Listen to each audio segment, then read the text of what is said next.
Good evening students. आज हम लोग बनाएंगे क्वेश्चन नंबर 6। क्वेश्चन नंबर 6 त्रिकोणमिति क्या कहता है? एक्सरसाइज 8.1 क्वेश्चन कहता है कि यदि एंगल ए एंगल बी न्यून कोण हो तो cos ए बराबर cos बी हो तो दर्शाइए कि एंगल ए बराबर क्या है? एंगल बी है। बहुत आसान क्वेश्चन, मतलब इतना आसानी से बन जाएगा कि कहने का भी नहीं है। तो हम लोग को सबसे पहले क्या है कि दिया हुआ है, क्या दिया है? तो cos A जो है वो दिया है किसके बराबर है? cos B के बराबर है। और प्रूव क्या करना है? सिद्ध करना है। क्या सिद्ध करना है कि एंगल A बराबर जो है वो क्या है? एंगल B है। तो चलिए इसी के साथ शुरू करते हैं क्वेश्चन को। तो cos A बराबर जब cos B दिया हुआ है तो एक ट्राइंगल बना लेते हैं, फिर से राइट एंगल बना लेते हैं। ए बी और सी बना लिया राइट एंगल, ठीक है। अब कहता क्या है कि हम लोग cos का वैल्यू पढ़े हैं कि cos ए बराबर होती है ए की संलग्न भुजा, ए की संलग्न भुजा बटा ए की संलग्न भुजा बटा कर्ण। और ऐसा करते कि इसको बाद में लिखते हैं।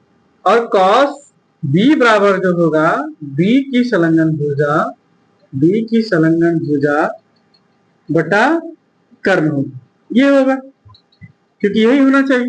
तो a की संलग्न भुजा क्या है और b की संलग्न भुजा क्या है? तो cos a बराबर है cos b। तो a की संलग्न भुजा क्या है? तो a की संलग्न भुजा है ab, है ना। और कर्ण क्या है? ac। इसी तरह इसको a और b लिखा है ना, तो इसको ऐसा करते हैं, यहाँ b लिख देते हैं और यहाँ c लिख देते हैं, है ना। तो ए बी क्या है? इसका कर्ण है। ए बी क्या है? कर्ण है। ए और बी शुद्ध करना है ना, हाँ ठीक।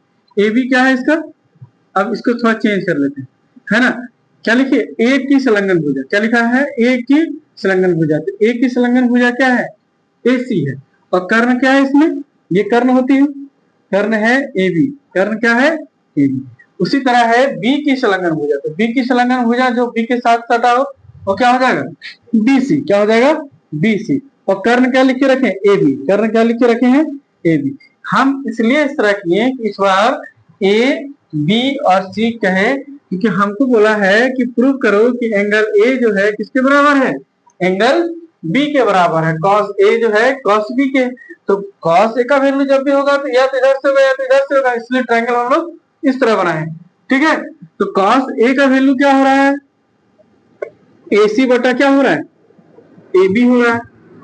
और cos बी क्या हो रहा है? cos बी का वैल्यू क्या हो रहा है? बी सी बटा ए बी हो रहा है। तो हम लोग देख रहे हैं कि यहाँ पर ए सी जो है वो बराबर है किसका? बी सी का है। ए सी जो है ये ए सी किसके बराबर हो गई? बी सी के बराबर हो गई। जब ए सी बी सी के बराबर हो गया तो देखिए एक बात आप लोग तो जानते हैं कि यहाँ 90 डिग्री है। अब दोनों मिला के कितना होगा? 90 डिग्री होगा। इसका मतलब जब ये दोनों बराबर है तो 45-45 होगा, तय है कि 45-45 होगा। इसलिए जो है एंगल ए जो है वो एंगल बी के बराबर हो जाएगा। तो क्या कंडीशन देंगे? तो आप लिख सकते हैं कि समद्विबाहु त्रिभुज। क्या है? समद्विबाहु त्रिभुज। कहानी खत्म, यही प्रूव हो गया, और कुछ नहीं करना है। और क्या करना है? कुछ नहीं करना, बस आंसर सॉल्व हो गया। इतना ही आसान था और कुछ भी नहीं। चलिए नेक्स्ट क्वेश्चन बहुत जल्द में।